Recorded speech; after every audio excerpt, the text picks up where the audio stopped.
할렐루야. 믿는 자에게 구하면 주시리라. 믿으십니까? 우리 한 주간 동안 평안하셨습니까? 오늘도 예수님 안에서 하나님의 거룩한 날을 기뻐하고 나와서 예배한 우리 모든 성도님들에게 주님의 은총이 넘쳐나시기를 주님의 이름으로 축원합니다. 느헤미야 8장 10절에 보면 느헤미야 선지자가 이스라엘 백성들을 모아놓고 포로에서 돌아왔으니 얼마나 힘들고 아프고 고통스럽겠습니까? 그런데 그들을 향해서 이렇게 말합니다. 너희의 힘은 주님을 기뻐하는 것이다. 바꿔 말하면 주님을 기뻐하는 것이 너희의 힘이다. 한 주간 동안 생존 경쟁, 삶의 현장 속에서 얼마나 힘들고 어려운 것이 많았겠어요. 그러나 오늘 주님을 기뻐하시면, 또 기뻐하시면, 그 기쁨이 차고 넘치면 우리가 오히려 힘 있는 하나님의 축복의 통로로 사용하실 줄로 믿습니다. 우리 한번 기도할까요? 좋으신 하나님 아버지, 하나님을 기뻐하는 것이 너희의 힘이라고 말씀하셨으니 우리를 힘 빠지게 하는 일들이 세상에 얼마나 많이 있습니까? 때로 지치고 힘들고 억울하고 속상하고 내 마음대로 안 되고 갈등과 상처와 때로는 분노와 억울함과 상함이 우리의 점령에 온다고 할지라도 우리 안산교회 성도들은 오직 주님을 기뻐합니다. 거룩한 성호를 찬양하고 말씀을 기뻐하고 기도하기를 기뻐하고 주님의 거룩한 날을 헌신하고 충성하기를 기뻐하며 주님의 자랑이 되고 축복의 통로가 되기를 기뻐합니다. 하나님의 나라를 기뻐합니다. 하나님의 거룩한 날을 기뻐합니다. 오늘 기뻐하는 성도들에게 하늘로부터 오주는 강력한 기쁨의 능력이 임하게 도와주셔서 이 시간 모든 상처와 아픔이 위로와 배려와 따뜻한 주님의 손길을 통하여 치유되고 회복되고 편안해지고 눈빛이 살고 화색이 살고 가슴이 뜨거워지고 손발에 힘이 생겨나고 다시 하나님과 함께 출발하여 굳건하게 일어설 수 있는, 출발할 수 있는, 달려갈 수 있는 은혜가 넘쳐나게 도와주시옵소서. 주님 말씀하시옵소서. 우리가 듣겠나이다. 하나님 말씀에 귀를 기울이고 말씀을 받는 성도들에게 말씀대로 이루어지게 하여 주시옵소서. 예수님 이름으로 간절히 기도드리옵나이다. 아멘. 우리 비브라가 한번 축복하십시오. 주님을 기뻐하는 것이 우리의 힘입니다. 힘은 다른 데서 얻는 것이 아니라 주님을 기뻐하는 것만큼 우리에게 힘이 임한다는 것을 기억하시기를 주님의 이름으로 축복합니다. 한번 따라하실까요? 내 상처가 믿음의 별이 된다. 이런 제목으로 말씀 은혜를 나누기 원합니다. 영어를 제가 썩 잘하지는 않지만 어려서부터 영어 성경 읽기를 좋아해서 영어에 늘 관심이 있고요. 그런데 언제부터인가 제 마음속에 남아있는 영어 속담 하나가 있습니다. 영어 속담이 아주 짧은 거라 여러분 기억하실 수 있는 것도 있는데요. 그 속담은 뭐냐면 From star to star라는 것입니다. 그러니까 scar라는 단어와 star라는 단어가 연결되고 있죠. 또는 scar turn to stars. 다시 말하면 scar라고 하는 것은 상처라는 것입니다. star라는 거죠. 보통 star라는 표현을 하는데 star라고 하는 것은 역시 별을 말하는 거죠. 그러니까 상처가 뭐가 된다? 별이 된다. 한국말로 말하면 상처와 별은 별로 관계가 없어요. 상처하고 별이 무슨 관계가 있겠습니까? 그런데 영어로 보면 아까 말씀드렸지만 상처라는 것은 scar라고 하거든요. 별은 star라고 말한단 말이죠. 알파벳 딱 하나 차이예요. C와 T라고 하는 딱 하나 차이인데 상처와 별은 같게 들린다는 말입니다. 미국이라는 나라도 얼마나 상처가 많겠습니까? 개척을 해서 와서 이민을 와서 얼마나 많은 사람들이 정말 처참한 상처를 끌어안고 살아가는데 그들의 마음속에 어느 날 스카라고 하는 온통 상처만 있는 줄 알았는데 놀랍게도 그게 변하여 스타가 되더라. 아마 영어 속담 속에서 그들의 마음속에 간절한 소망이 담겨져 있다는 것을 발견하게 되죠. 우린 지난주에 인류 최고의 스타적인 역사가 있었습니다. 그게 뭘까요?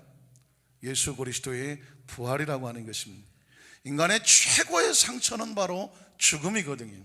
죽음이라고 하는 스카, 어마어마한 상처가 예수 그리스도 안에서 상상할 수 없는 스타적인 역사, 생명이 부활하는 역사가 나타났다는 것입니다. 전 지난 한 주간 동안의 말씀을 상고하면서 얼마나 가슴이 설레했는지 몰라요. 왜냐하면 우리의 최고의 상처라고 할 수 있는 죽음도 뭐가 될 수 있다? 스타가 될 수 있다, 별이 될 수 있다, 영광이 될 수 있다, 생명이 될 수 있다.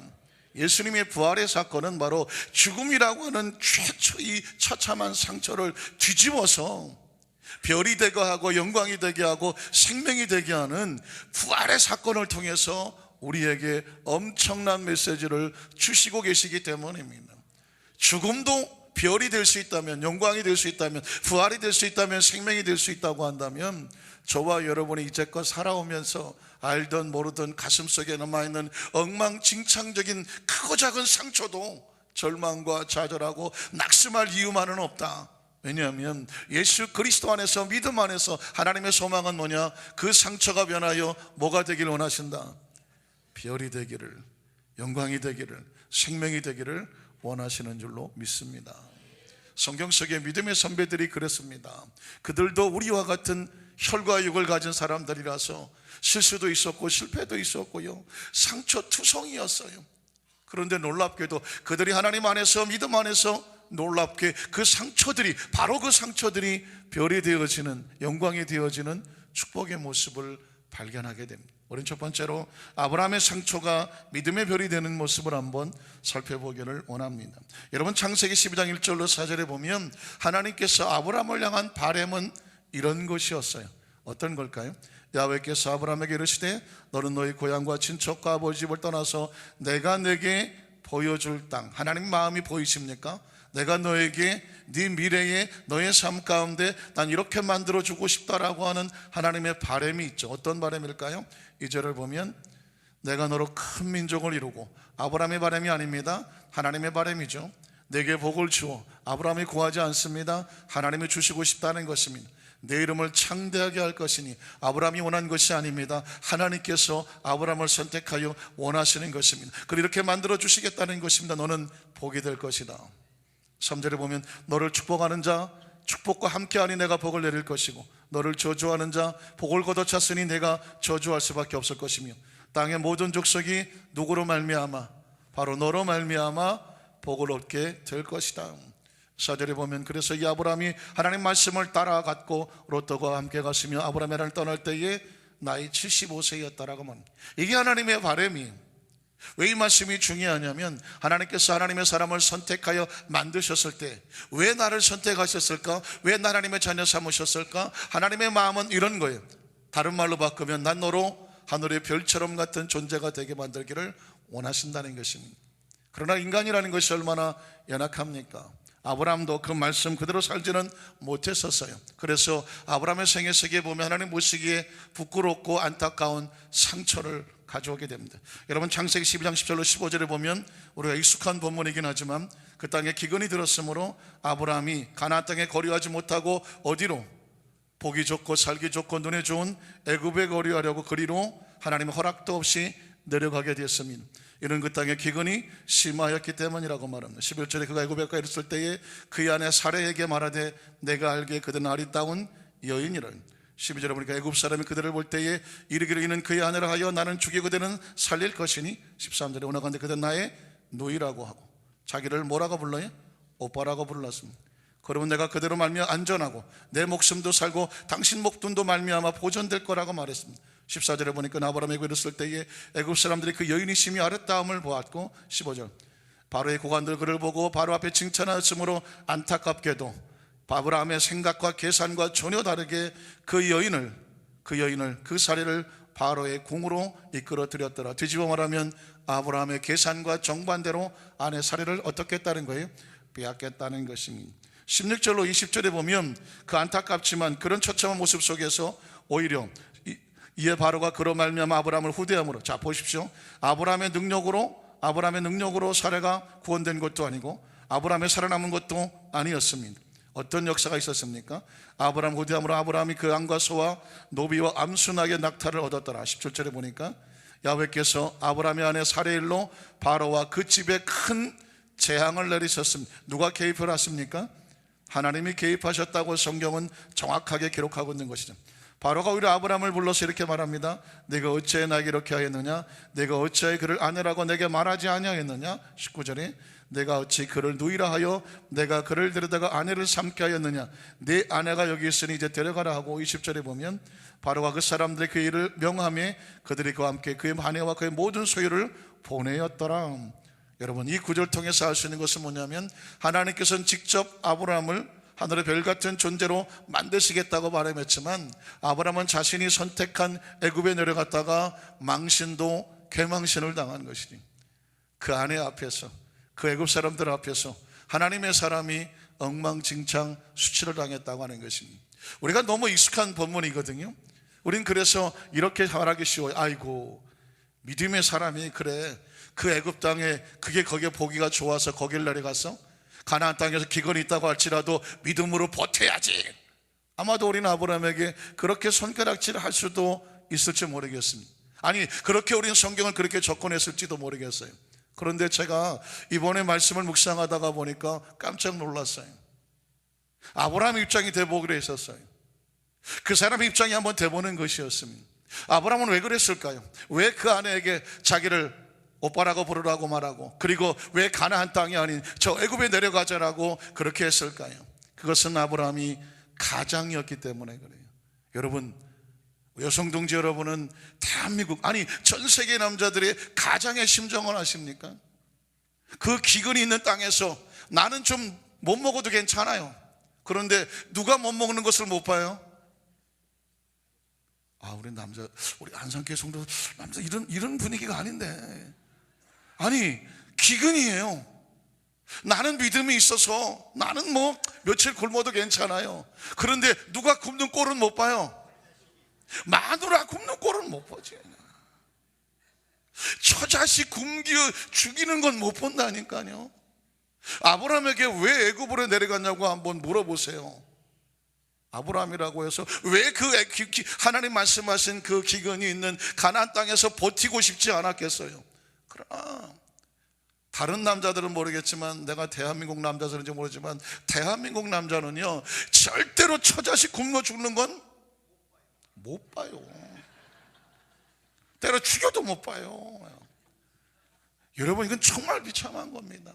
제가 옛날 생각을 했어요. 제가 전도사 처음 시작을 할 때에 여름 양복 하나 가지고 겨울까지 버틴 적이 있었거든요. 그래도 난 울지 않았어요. 근데 어느 날 우리 집사람이 아침에 나올 때 보니까 동동 구리무 하나 가지고 바닥을 긁고 앉아있더라고요. 아마 우리 집사람은 모를 거예요. 화장품 사줄 돈이 없어갖고 바닥을 긁어서 그거를 얼굴에 반지를 보고 나오는데 진짜 처참하더라고. 그 혼자 울었다니까. 우리 사람 몰라요. 왜? 난 괜찮아. 얼굴에다가 뭐 치약을 바르든 뭘 바르든 상관없어.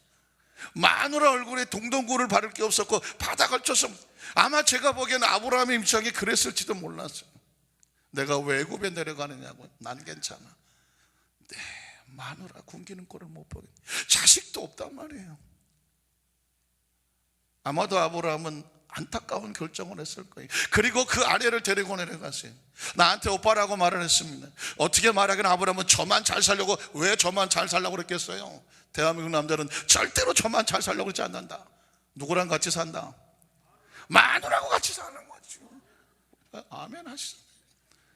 여러분, 사실은 자기도 살고 마누라도 살리려고 하다 보니까 그렇게 된 거예요. 인간이 할 수 있는 방법이죠. 여러분, 아브라함이 그렇게 내려갔어요. 그래서 그런 실수를 아프고 하게 되고 아픔도 됐고 상처도 얻게 됐어요. 그러나 여러분, 하나님이 아브라함을 심판하시던가요? 놀라운 건 하나님이 아브라함을 책망하지 않았어요. 여기 있으라 그랬는데 저기 내려갔어요. 이놈의 자식 그래야 되는데, 아까 성경에 보셨겠지만 하나님께서 소리 없이 아브라함의 그 실수 가운데, 상처 가운데 개입하시더라고요. 그리고 바로를 막아주시고 애를 건져주시고, 그리고 그 아브라함을 데리고 다시 가나안 땅에 갖다 놓으시더라고요.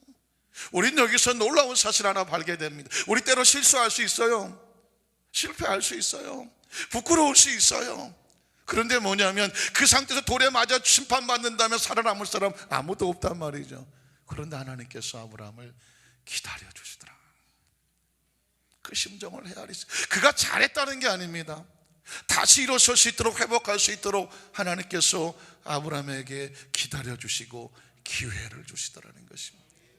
아브라함이 그 애굽에서 다시 올라와 가나안에 올라왔을 때 그의 머릿속에, 생각 속에 뼈저리게 가슴에 새긴 것이 있다고 한다면 이게 내 힘으로 되는 게 아니구나, 내 생명을 내 힘으로 내가 지켜내는 게 아니구나, 내 처자식도 이게 내 힘으로 지키는 게 아니구나, 내 운명과 팔자가 내 힘으로, 내 잔머리로 되는 게 아니구나. 아마 이제 그의 머릿속에는 정확하게 새긴 것이 있었을 것입니다. 내 인생은 내 마음대로 되는 게 아니구나, 하나님 안에 있을 때 비로소 안전한 것이구나. 여러분, 이런 가슴 아픈 뼈저린 이 아픔과 성찰을 통해서 그의 가슴 속에 빛나는 믿음의 별을 하나 새기게 되죠. 어떻게 알았느냐고요? 창세기 22장에 가서 보니까 그의 입술국에 놀라운 고백을 하게 되는 것을 발견하게 됩니다. 여러분, 창세기 22장 7절로 8절에 보면 잘 아시는 본문이에요. 이삭이 그의 아버지 아브라함에게 말하 이르되 내 아버지 아니? 그가 이르되 내 아들아 내가 여기 있노라. 이삭이 이르되 불과 나무는 여기 있거니와 번제할 어린 양은 어디 있습니까? 라고 물었습니다. 그때 8절에 아브라함이 그 가슴 속에 있었던 놀라운 별처럼 빛나는 고백 하나가 튀어나오는데, 아브라함이 이르되 내 아들아 번제할 어린 양은 누가? 하나님이 자기를 위해서 친히 뭐 하실 것이다? 준비하실 것이다. 아브라함이 원래 이렇게 고백할 수 있는 그런 신앙의 백그라운드가 있는 사람입니까? 아니죠. 여차하면 잔머리 굴리고 하나님이 그렇게 말씀하셔서도 이 방법 저 방법을 다 찾을 만한 사람이었었는데, 놀라운 것은 지나간 과거의 상처를 통해서 깨달아진 것이 있어요. 눈에 안 보이고 귀에 안 들리고 손에 잡히지 않아도 그분이 하신다고 하면, 그분이 계획이라고 한다, 그분과 함께 한다고 하면 그분은 좋으신 하나님이라 반드시 멋지고 아름답게 우리가 알지 못하는 것을 예비해 놓으셨을 거라는 것입니다. 이거는 잠시 마음을 갖다가 아들을 안정시키기 위한 거짓말도 아니에요. 듣기 좋은 말도 아니에요. 아브라함의 가슴 속에 심장에서 터져나오는 처절한 신앙의 고백이, 하나님은 자기 백성을 위해서 친히 자신이 뭐 하실 것이다? 준비하실 것이다. 여러분, 지나간 가슴 아팠던 그 실패와 상처가 아브라함의 가슴 속에 하나님에 대한 정확한 인식을 집어넣게 만들었습니다. 그 부모의 정확한 인식이 그 아들을 데리고 모리아산에 기꺼이 올라가게 만든 것이죠.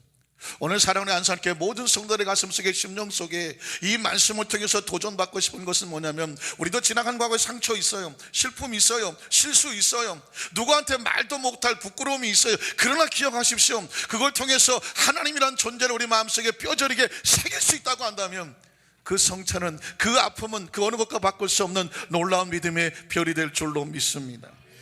그 고백이 하나님의 가슴을 흔들었습니다. 여러분, 창세기 22장 15절로 19절에 보면 야훼의 사자가 하늘에서부터 두 번째 아브라함을 불러 이르시되 야훼께서 이르시기를 내가 나를 가리켜 맹세하노니 내가 이같이 행하여 내 아들 내 독자도 아끼지 않았어. 왜 아끼지 않았어요? 왜 아끼지 않을 수가 있겠어요? 그런데 어떻게 기꺼이 내어놓을 수가 있었어요? 하나님이 친히 자신을 위해서 뭐 하실 것이다? 하나님에 대한 절대 신뢰 때문에 그러죠. 그래서 17절에 보니까 내가 내게 큰 복을 주고 내 씨가 크게 번성하여 하늘의 별과 같고 바닷가의 모래와 같게 하린. 자, 하늘의 별과 같고 기억하십니까? 그 지나간 상처가 변하여 별이 된다는 말이 하나님의 마음이죠. 바닷가의 모래 같게 하린 내 씨가 그 대적의 성문을 차지할 것이다. 18절에 보니까 또 내 씨로 말미암아 천하 만민이 복을 받으리는 내가 나의 말을 뭐 했어요? 준행했어요. 말씀에 순종할 수 있는 것은 그분에 대한 절대 신뢰가 있어야 하는데, 그 절대 신뢰는 그냥 만들어지지 않더라. 처절인 지나간 과거의 수치와 상처와 실패가 있지만 그것이 또 아물고 또 딱지가 얹고 마침내 굳은 살이 배기면서 정확하게 고백되게 되는 거죠. 하나님은 친히 자신을 위해서 준비하신다. 19절에 보니까 그래서 이 아브라함이 그의 종들에게로 돌아가서 함께 떠나 브엘세바로 거기 거주하였더라. 여러분, 창세기 22장 8절을 꼭 기억하십시오. 하나님이 친히 자기를 위해서 친히 준비하실 것이다. 아무나 나올 수 있는 고백이 절대로 아니에요. 하나님에 대한 절대 신뢰를 경험한 사람만이 고백할 수 있는 거죠. 저는 1991년 7월 21일 제 생애 속에서 잊지 못하는데요, 제가 연세대 세브란스 병원에 성대에 커다란 혹이 생겨서 수술을 받기로 한 날짜이기 때문에 그래요. 여러분 아시겠지만 제가 성대가 그렇게 강하지 않거든요. 성대가 굉장히 약하게 태어났어요. 그래서 열심히 뭐 찬양도 하고 기도하고 설교도 하고 했을 때, 이전에 찬양인도 한 번씩 인도하면 기도원에 그 대성전에서, 여의도 대성전에서 1시간씩 했단 말이에요. 넌스톱이에요. 그렇게 한번 찬양 인도를 하고 나면 목이 다 가버려요.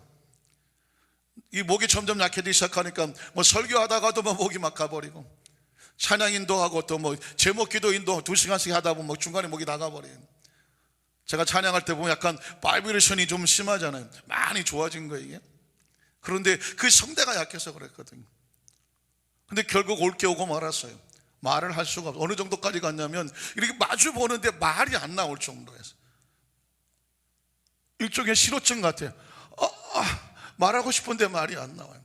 그래서 제가 병원에 이비인후과를 갔어요. 병원에 갔더니 하루에 주사 2대씩 약봉지 3봉지 목에 치료해갖고 30일을 치료를 받았어요. 그런데 의사가 말하기를 기적이 일어났어요. 30일을 치료했는데 아무런 효과가 없었어요. 아무런 효과가. 그러더니 그 의사가, 젊은 의사가 저를 보고 도무지 안 되겠다고, 직업이 뭔지 모르겠지만 직업병이 온 것 같은데 연대 세브란스 병원에 자기 잘 아는 의사가 있으니까 소개해 줄 테니까 수술을 받으시라고. 그래서 제가 연대 세브란스 병원에 갔더니 홍모 박사님 계세요. 우리나라 아마 그쪽 계통의 2인자라고 말씀하시는 분인데, 그분이 미국 갈 스케줄을 제껴놓고 수술합시다. 그래서 제가 수술 날짜를 잡은 게 1991년 7월 21일이에요. 자, 여름휴가 2주에다가 병가 2주에서 한 달을, 왜냐하면 성대 수술을 하고 나면은요 한 달을 말을 하지 못해요. 그래서 그렇게 휴가 날짜 잡아놓고 교회에다 다 얘기해 놓고, 그리고 이제 내일 가서 수술을 받아야 되는 날이에요. 그런데 그 전날이 이제 주일날 저녁에, 월요일날 가서 수술 받는, 주일날 저녁에 엎드려서 내일이면 들어가야 되잖아요. 기도를 하는데 기도가 안 끝나요. 1시간이 2시간이고 팍. 그런데 마침 제 마음속에 그 교고실에 제 맡고 있던 교고 성도들이 교고장 자리에 왔다가 돌아갈 생각을 하는 모습이 보이고, 그리고 내가 어쩌다가 이 지경이 됐나 별 생각이 다 들고, 그런데 눈물로 막 기도하는 가운데 제 마음속에 꽉 부딪히는 게 있었어요. 네가 의사가 고쳐서 고침받으면 앞으로 네가 강단에서 설교할 때 누가 치료자라고 설교를 할 수 있겠느냐? 그 의사가 세브란스 병원의 홍모 박사가 고쳤습니다라고 하겠느냐? 그건 아니지 않느냐? 하나님이 고쳐주셔야 강단에서 당당하게 하나님께서는 치료하신 하나님입니다 라고 당당하게 말할 수 있지 않겠냐? 갑자기 제가 정신이 번쩍이 들더라고요. 맞습니다. 하나님이 고쳐주셔야 돼요. 그래야 내가 강단에 서서 우리 하나님이 치료자라고 말할 수 있지 않겠습니까? 그렇게 눈물로 끝나고 나니까 마음의 결단이 딱 서더라고요. 그러나 문제가 뭐냐면 내일 병원에 수술 다 날짜 잡아놨는데 그걸 어떻게 다 캔슬을 하겠어요? 조심스럽게 전화를 들었어요.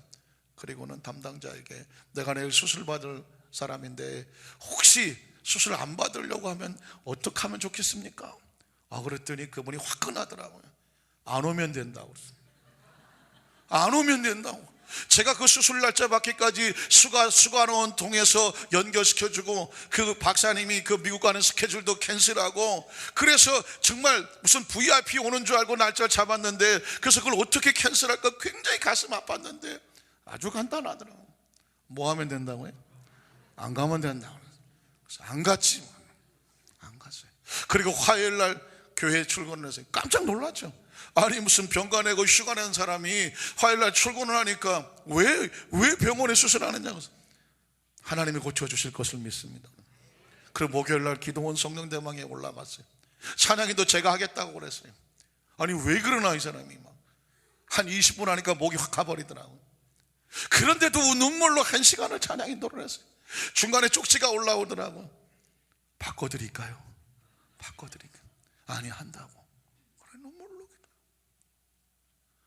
지켜주에 내려왔어요. 그리고 한 이틀 3일이 지나가는데 마음에 어떤 마음이 빌려오냐면 내가 이거 잘못한 거 아닌가? 그 수술 받아야 될 걸 갖다가 내가 괜히 수술 안 받는다 그런 건 아닌가? 왜? 여전히 목이 가라앉아서 아침에 일어나면 하는 게 뭐냐면 도미솔도 안 올라가는 거예요.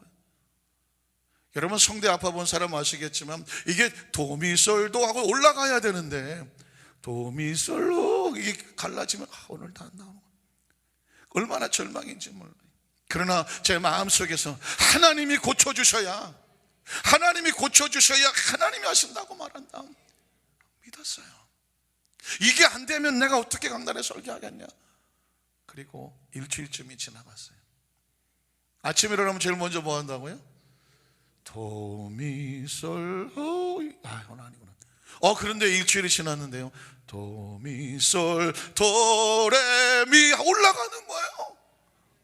여러분은 남의 이야기니까 별로 관심이 없지. 나는 지금 할렐루야는 우리 감사의 목소리님.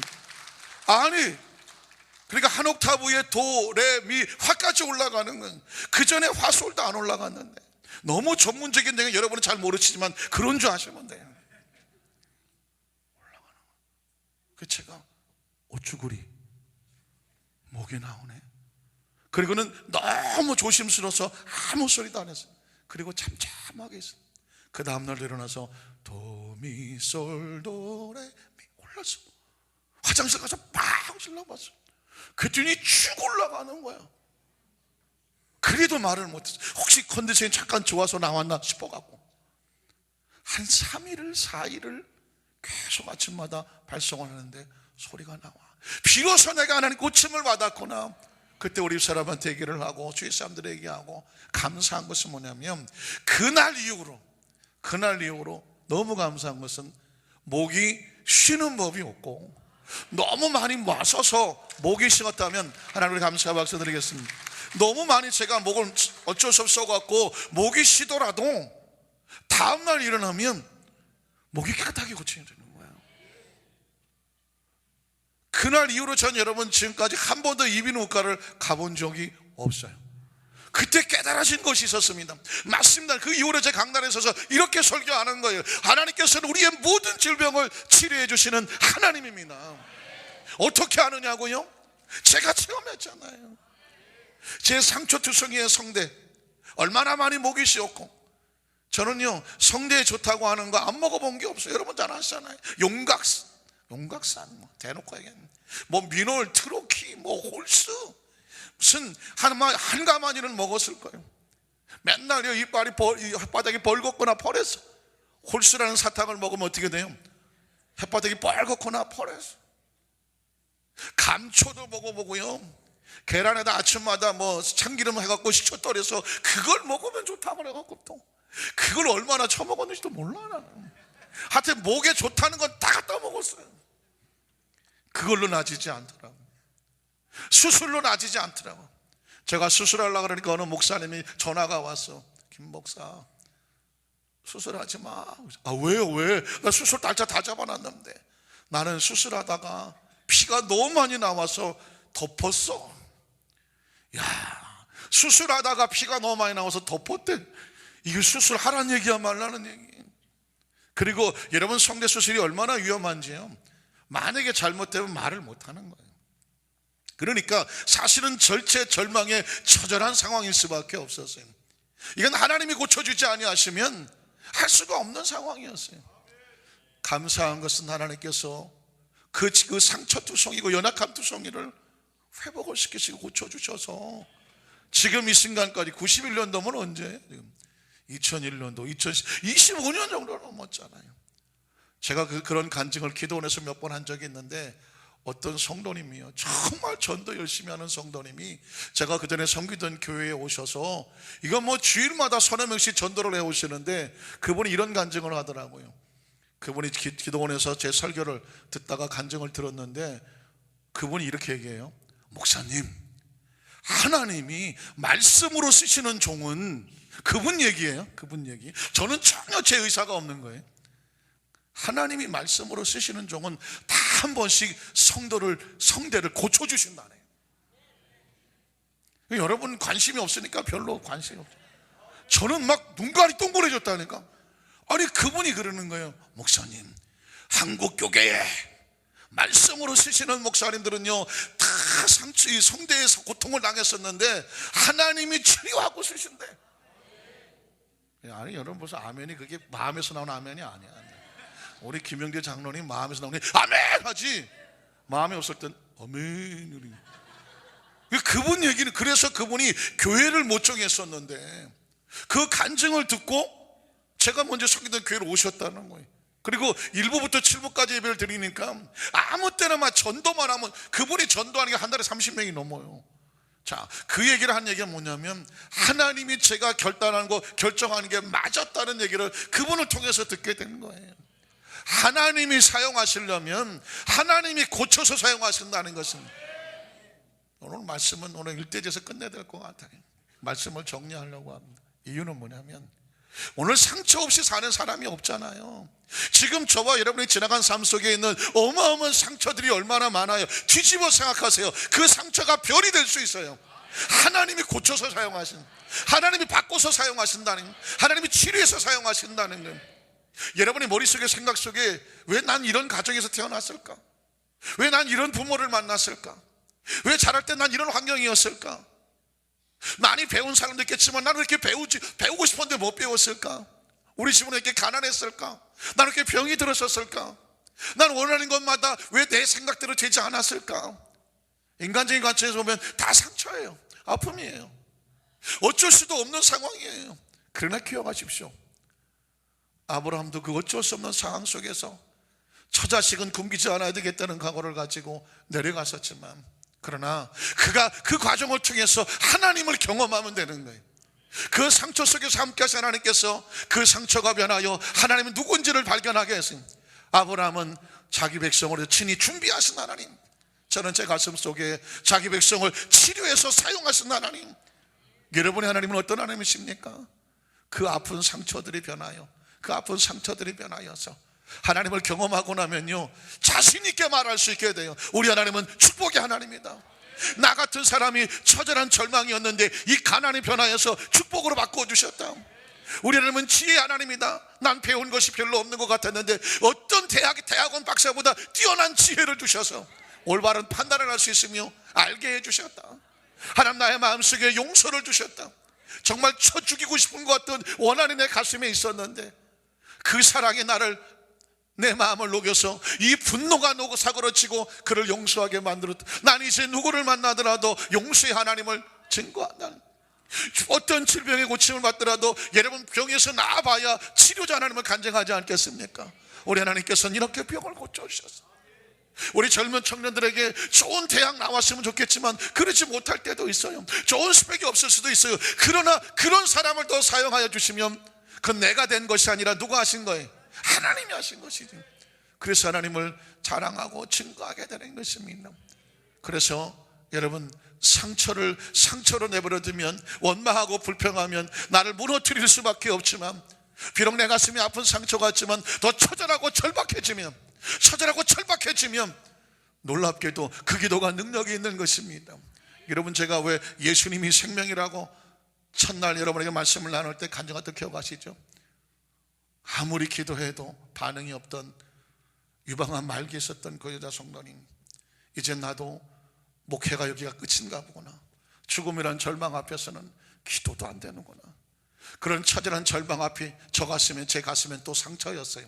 그러나 그것을 끌어안고 눈물로 기도하면서 그럼에도 불구하고 예수가 생명이라고 그 처절한 절망을 향하여 예수의 생명을 불어넣었더니 놀랍게도 기적의 역사가 나타난 걸 통해서 알았단 말이죠. 이제 누구를 만나더라도, 어떤 절망을 만나더라도 내가 절망하지 않는다. 이유는 뭐냐? 예수님은 생명이라는. 매주 수요일마다 여러분 수요예배를 강해를 하고 있는데, 요한복음의 목적이 뭐냐면 하나님의 아들, 예수가 하나님의 아들이라는 것과 그를 통해서 믿는 자마다 생명을 얻게 된다고 하는 것이 요한복음의 핵심이었어요. 여러분, 수요일 혹시 시간 되시는 분 오시고, 혹시 안 되신 분들은 유튜브에 있는 말씀을 들으시면서 하나님, 이 말씀을 들을 때 예수의 생명이 우리 가운데 넘쳐나게 하여 주시옵소서. 오늘 저와 이런 마음속에 이 말씀을 붙잡고 함께 기도하는 가운데, 오늘 여러분의 가슴속에 어떤 상처를 가지고 왔든지 간에 그것이 여러분의 절망과 아픔을 사겠던 것이 오늘 함께 말씀 붙잡고 기도하는 가운데 그 상처가 변하여서 하나님을 경험할 수 있는 축복의 치유가 있기를 주님의 이름으로 축원합니다.